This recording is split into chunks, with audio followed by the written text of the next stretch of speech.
Hello again, and here we are at Perfectly Paranormal, episode 118.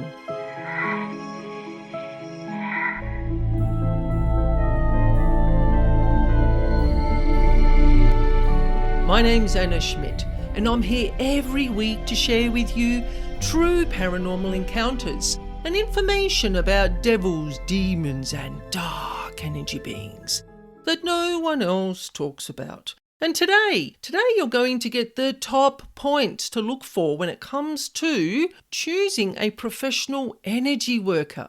We're going to look at where to find them, what questions to ask, and how to let your intuitive senses be part of your decision-making process. But the energy workers, they can call themselves many different types of names, such as mediums or spirit clearers, house healers, property doctors, or property cleansers. So let's dive straight into the 8 tips that I have for you about what to look for and where to start when it comes to choosing a professional energy worker. So number 1, if you can talk to the person in person, over the phone, or on a video call, you are going to let your intuitive senses, your intuition, that gut instinct, you're going to let that observe and assess this person's body language, their behaviours, the type of language they use, the way they talk about the work that they do. Ask the person about their work ethic. Quite often this throws people off, and their response will give you a big hint as to how they work and what they do. So number 2, ask lots of questions. You're never going to know something unless you ask them. Have a list ready. This is what I do when I need to do something. I always have a list ready so that you don't forget anything in that moment. Because sometimes you forget something that you want to ask, and all the continuous emails going backwards and forwards, or all the texts, it just becomes too much. Have a list ready. And if you find you get really vague, irrelevant responses, or the person waffles on about how good they are and tries to divert the conversation away from the questions, leave now. Put the phone down. Say thank you very much, but no thank you. They're not the person for you. If it doesn't feel right, don't go with it. You're not obligated to take that person on as your energy worker. You're choosing them. Remember, you are the client and the customer is always right. So number 3, most professional house healers will offer you a no-fee, obligation-free call. Now, whether that's a video call or a phone call, depending on where you are in the world. And what you do is you're going to discuss the issue and what the client's needs are. Now, during this type of communication, you can intuitively get a feel for the authenticity of the person's energy and their knowledge about how they work. Never doubt your intuition. Often you will know if someone is suitable for you or they're not suitable, and you've got to learn to trust that. Ask your questions during that call. And I always say to people, if you think of something later that you want to ask, send me an email. And depending on how fast that person replies to your emails, is it that day, the next day, which I find acceptable, or is it a week later, which I find totally unacceptable? Is this person wanting your work? You've got to think about all these different elements when you're looking at employing a professional energy worker. So number 4, only employ an energy worker with a good reputation and a proven track record. And we're going to talk about how you find all that a little bit later on. One of the things that you can do, one of the things that I like the most, is referrals, is being recommended by people who have used someone else's services. We're going to talk about that more later on, but referrals are one of the best ways to know that you're working with someone that's authentic, they're genuine, and they will get the job done. Now, number 5, spend time looking at a person's website and reading plenty of testimonials to gauge the level of professionalism and the suitability for your work. Because we all have a different niche that we work in. You all know that mine's the paranormal. But other people work with clearing the geopathic energy in the land or the electromagnetic energy in your home or around you. So you've got to find the specific energy worker that is going to be able to give you what you need. Now, number 6. Now, this is important. Their website should provide you with detailed information. And it's not just the pricing. It's about the person's experience level, how they do the work, a breakdown of what the cost is, plenty of testimonials, like I just mentioned, so you can get a good, solid understanding of how they work. Quite often, when I'm talking to people, they will have been to my website. They will have had a bit of a brief look at what's on the website, which is everything I've just mentioned. I keep everything very detailed, lots of information. Sometimes people are visual, so they'll love the website, click, they'll employ me for a job. Other people need to talk to you. They need the auditory connection to the person. Everyone's different in how this works. So you've got to look at all these different aspects to find the approach that is best for you as a client. Now, number 7, sometimes this happens with me, is that I'll get a prospective client. We will have done the phone call. They've had a look at the website. They're still not quite sure. And I've got a couple of people that don't mind being used as like a verbal referral. They're not friends, so they're not giving me the friend, oh yeah, she's great and wonderful. They're actual past clients who have said to me that if you ever need me to talk to a client of yours in the future, I'm more than happy to do that. Because that person has seen the results of how someone works. And they're not going to give you any BS about them. If they think you're crap, they're going to say so. Always look at different ways to get the information that you need. Now, number 8, this is interesting. If the energy worker tells you that you must pay a huge travel fee for them to be with you in person, you have to question this. Now, some people do work in person, but if I was a client, I'm not going to be flying someone in from the mainland of Australia or beyond to come and do my house clearing work. I'm going to be saying to them, can you do it long distance? Can I send you photos? Can we talk on the phone? Can we have a video call going while you're doing it? You don't have to pay exorbitant fees. Now, it is okay if someone lives out of town or out of state and they'll say to you, look, I have a $10, $20, $30, $50 petrol fee. That's fine, as long as you know what they're going to be charging you. Don't get ripped off. Don't feel obligated to employ someone because you think you might hurt their feelings if you don't. It's just not on. It's just not on. Because people can be greedy. There are charlatans out there, which we are going to talk about later on, that are only interested in money. They're not going to do the job for you. So it's really important to assess all these aspects before you actually click the button, book now, employ someone to do your job for you. So next we're going to look at where to find energy workers, because there's lots of different ways that you can find them. So I'm just going to outline for you 4 different ways that I've found people in the past that I wanted to communicate with or talk to or learn from, or, it's just I do all my own energy work. I don't worry about employing people. But if I need someone, like example, I needed to find a naturopath, and I had a friend that referred me to a really great person. Took a little while to build rapport, as it does after I had the first consultation, but I really like that person, and I've been going back twice a year for the last 15 years. So that tells you something, and that all came from a referral from someone that was really happy with that naturopath. So number 1, I mentioned earlier, referrals. Referrals are the best way to get a genuine, authentic energy worker. Because house healing, for example, I get many referrals from clients who visit their friends and their families' homes where I've conducted energy clearing work. And they're like, wow, what have you done? The house feels really different to last time. Doesn't look different. The walls are the same colour, same furnishing. They're just like, I don't know what it is. Aha. We got someone in to do some energy clearing of the home, and I'll show you the report and what this person found.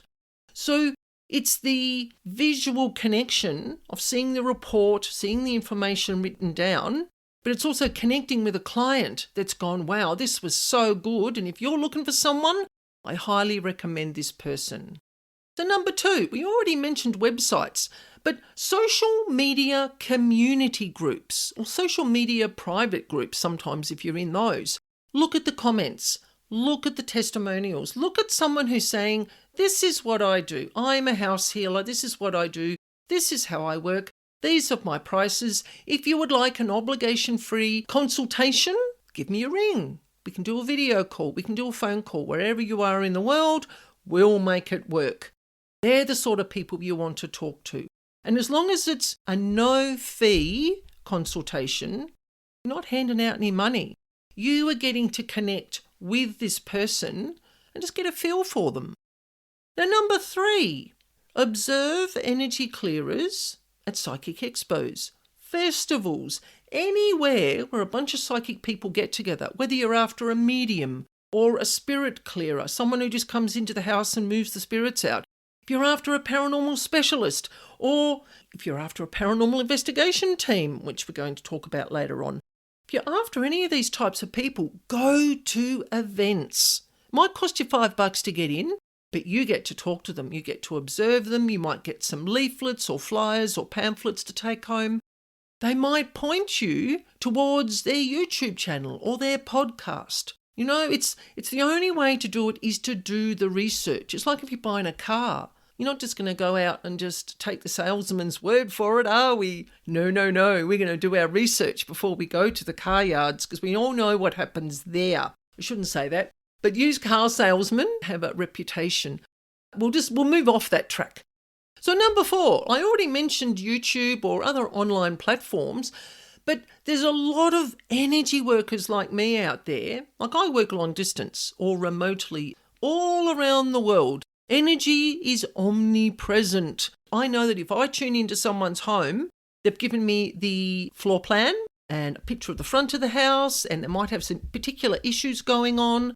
I explain to them how I work. I can tune into someone's home, like I'm in Tasmania, which is right at the bottom of the world, and I do a lot of work for a lady in Austria, in Germany. I have clients in the UK. I have a lot of clients in Canada.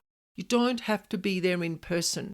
So one of the things that you can do is to look and listen and watch them on YouTube or any other platforms like Instagram or Facebook if they're doing live feeds, even listening to podcasts like this. I've had clients come to me through my podcast who have then found my website address in the description box, and then the process goes from there.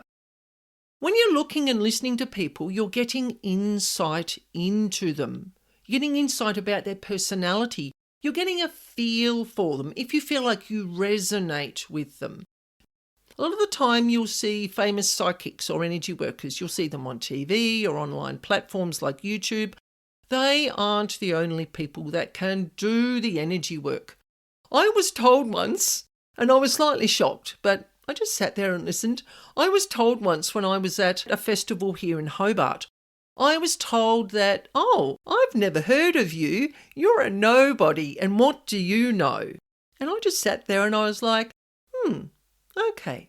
So I said to this person that you don't have to be well known to be good at what you do. So that lady went away with another perspective. I mean, I wasn't angry, I wasn't mad, I wasn't offended. I was slightly shocked in the moment. And I went, well, I suppose I am. I'm not famous. I mean, people want to employ people that have a big name. Big names don't mean they can do the work any better. There's lots of valid, authentic, genuine people out there doing energy work that just work away in the background, and they don't need that ego-driven limelight to be appreciated. So now you've found someone, what do you ask them? Because quite often the mind just boggles.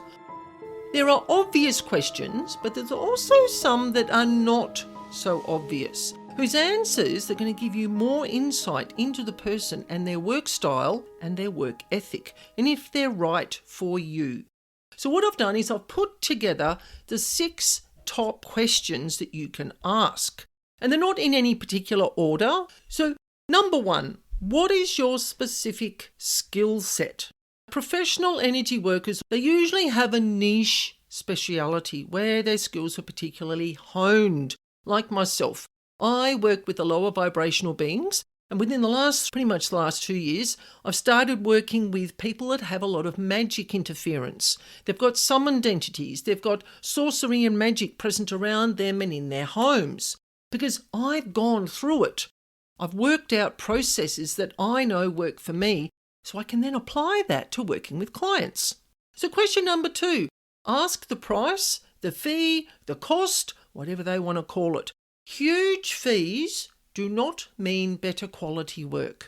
And another important thing to remember is that there should be a set fee that you agree upon, and it's on their website too, is that they know exactly what the fee is, and there's not going to be any surprise charges at the end, because that's just not an ethical way to work.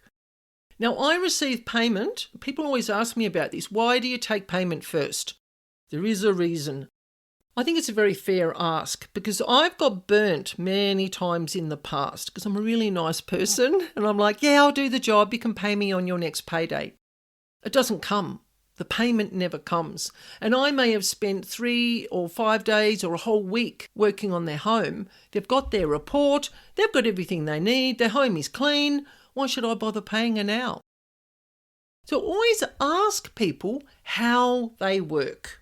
Do you need to come to my house in person? A lot of people will ask me that, and a lot of people don't like it because they worry about, I work 60 hours a week and I've got the kids and the house is a mess. I don't want to be in their home. I find that my work style, and I can focus better when I work a long distance because I'm not being distracted by the surroundings in the home. I have attempted to do clearings in people's homes in the past, but it takes way too long. My work can take anywhere from 16 hours to 30 hours plus. And I've said to people, you don't want me sitting at your kitchen table with my pendulum and my iPad mumbling away for 30 hours. It's just not fair on you. It's not fair on me. So number 4, this is really important. Always ask an energy worker what you're going to get from the clearing. And we use property clearings as an example because that's what I work on. I give people a very detailed written report and marked floor plans of where the emotional imprints were, where the trauma imprints were, portals and so forth. I don't mark where the paranormal beings were because quite often they just move around your house. I've had people in the past that I've spoken to that I've become their energy worker after they've dealt with someone else who did a really crappy job. Got on the phone and went, I did this and this to your property. There you go. Done. $400. Thank you very much. And they're like, I don't remember what you said. Can you write it down for me? They might get an email with a bit of a scribble in it. It's not detailed. People who don't work in the energy world don't understand what you're doing, how it works, and they just don't remember what was present there, and that's what's been removed. So I write it all down, and yes, it takes ages. It takes me at least 2 hours to write the reports afterwards. I take the time so that the person can go, okay, I've just read all that. I haven't taken it in yet. Let's read it again. Or I might read it tomorrow. Or let's read it with hubby. Or can I talk to you on the phone about what was in my house clearing report? That's fine. I do that quite often. As much as I've tried to make it as understandable as possible, some people just don't get it. They just don't understand how energy works in homes. So number 5, what changes will I notice, feel, or expect? Now, house healers specifically should be able to give you the ins and outs of what their outcomes are going to be from the jobs. I've had various responses from different clients over the years. I had one lady tell me that she walked into a house after it had been cleared and they'd been away on a holiday. She said it felt like she was walking through a field of diamonds. And I've remembered that because it was like the wow factor. And that's what she was getting at. She was like, wow, it feels so different. I think that was an 80 or 100-year-old house, a lot of tenants, a lot of people have lived there, left a lot of their junk behind, as in energetically. So I go in and give it that spring clean, but she was like, wow, it feels lighter, brighter. It feels clean. And that's what people should expect from the energy clearing work. I had a man, sounds ominous. I had a man in the Northern Territory of Australia. Now, when he employed me to do his job, he wouldn't give me his surname. He went, "It's all a bit hush-hush." And I went, "No worries." So I would tune in to, I'll call him Fred B. Fred B, that's all I knew was his name. I'd tune into Fred B's house and I had the address and I did the work. Now, Fred B was a super skeptic. Oh my goodness, he slightly challenged my patience. And he would message me every day, like email me every day going, doesn't feel different. It took a week. I say to people, it's 7 to 10 days for your home to go through the detox. Because you've got to think that depending on the age of the house and what's gone on in it, the longer the energy is there, sometimes it takes a little while for it to be fully lifted and removed. And I just reassure people, I'll tune in and I'll have a look. I looked in that man's house every day for a week. He messaged me in 2 weeks' time and he went, "Right, I'm ready to give you a testimonial now because I'm happy with the work you've done." See, everyone's different. Some people are light and fluffy, some people aren't light and fluffy, and that's fine. I just go with the client because you've got to remember, this guy was a super skeptic and he's like, "I don't know what's going on in this house. I can't sleep. I'm seeing dark shapes. There's something moving around my bed." And it was a complex job. But anyway, we're not going to waffle on about that. But he was happy in the end. And that's what it's about. It's about customer service. So number 6, can I give feedback? Absolutely. And clients should be able to give you feedback. Over the years, I have had to refine the written report I give my clients. Because you've got to remember, I know what I'm talking about. I live it every day. When you're dealing with people that don't understand energy, you have to communicate in it's got to be basic, understandable, but it gets the information across. And it took me probably 2 years to refine my reports. And I'm really happy with them now. I get the occasional person who doesn't get it, but most people do. And I always appreciate the honest feedback because that's what it is. It's feedback. And clients should be able to give you feedback. Now, this isn't on my list, but I thought this was really important to note. If you need paranormal house clearing, don't call paranormal investigation teams unless they specifically advertise that they work with a medium that can do the clearing work for you. Paranormal investigation, their goal is to prove the existence of paranormal entities and capture evidential proof with pictures, cameras, video, with all the gadgets that they use. Generally, their approaches aren't relevant to clearing detrimental energy or troublesome spirits or the dark energy beings from premises. I've talked to many clients who have been really disappointed when they've had paranormal teams come into their home. They are professional, they have all the gadgets, they speak politely and they're pleasant and they're respectful to the clients, but they do filming for a few hours, roaming around your house, and then they leave again. And the client's there going, "But what about that thing in my back room?" "Oh, yeah, no worries, love, we caught it on camera." That's it. And then they're down the path and out the gate. I had that happen to an elderly lady once. She didn't understand the difference between paranormal house clearing or paranormal investigation. And it's very easy to get confused by the two. So ask the questions. Always ask, do you do paranormal house clearing? I need someone to come and get rid of. And you tell them what you want them to get rid of. And they go, "Nah, love, we only do the recording and the videoing." You go, "Oh, well, thank you very much for your time, but I'll find someone else." Now, the charlatans. Oh, we've got to talk about these guys. I'm going to be sharing a couple of experiences with this too. No naming, but a little bit of shaming. So charlatans, oh my goodness, if the deal is too good to be true or your gut instinct is warning you about this person, honour that feeling and really do think twice about handing over hard-earned cash. Because I've talked to many clients that they've had so many problems with charlatans that when they actually come to employing someone that can do the work, they distrust you right from the start. I had this happen locally. Now, the young man and his wife now trust me because I've done the work for them.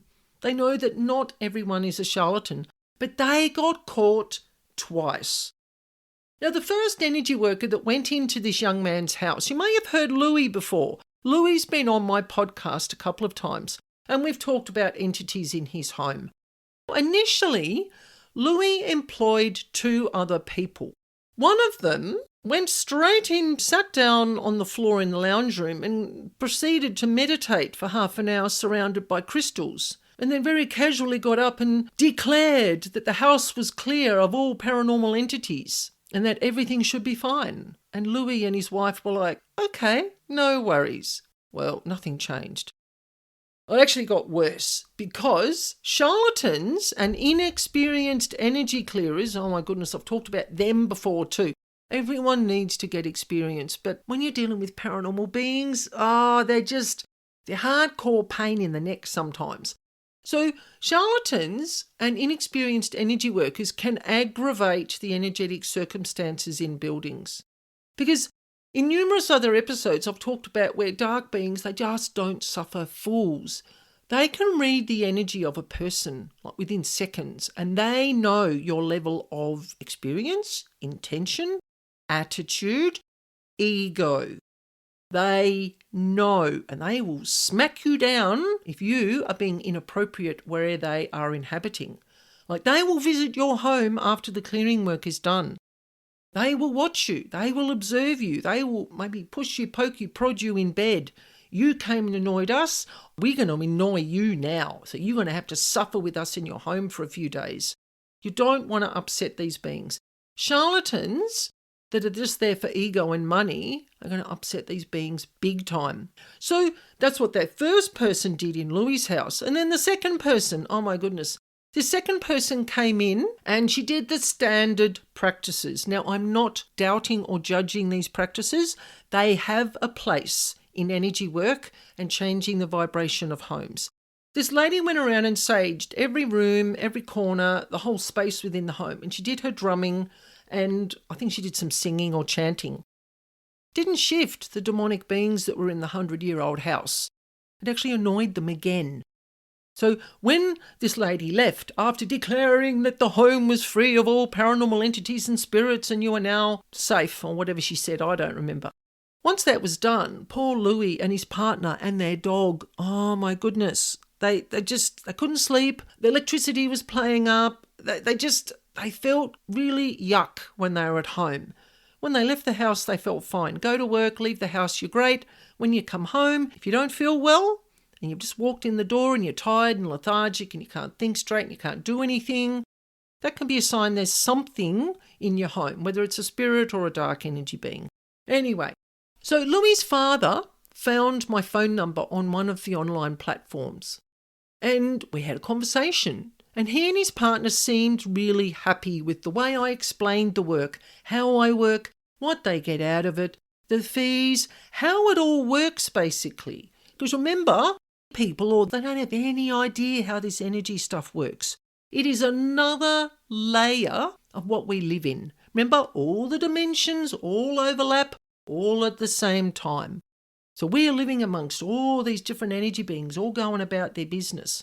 So be aware of charlatans. Doesn't feel right. If they're charging too much, if they expect you to do too much, if they're in their ego and they're just waffling on about how great they are and they're not being realistic and they're not giving you value for money, look for someone else. Okay, so I'm going to leave you with that today.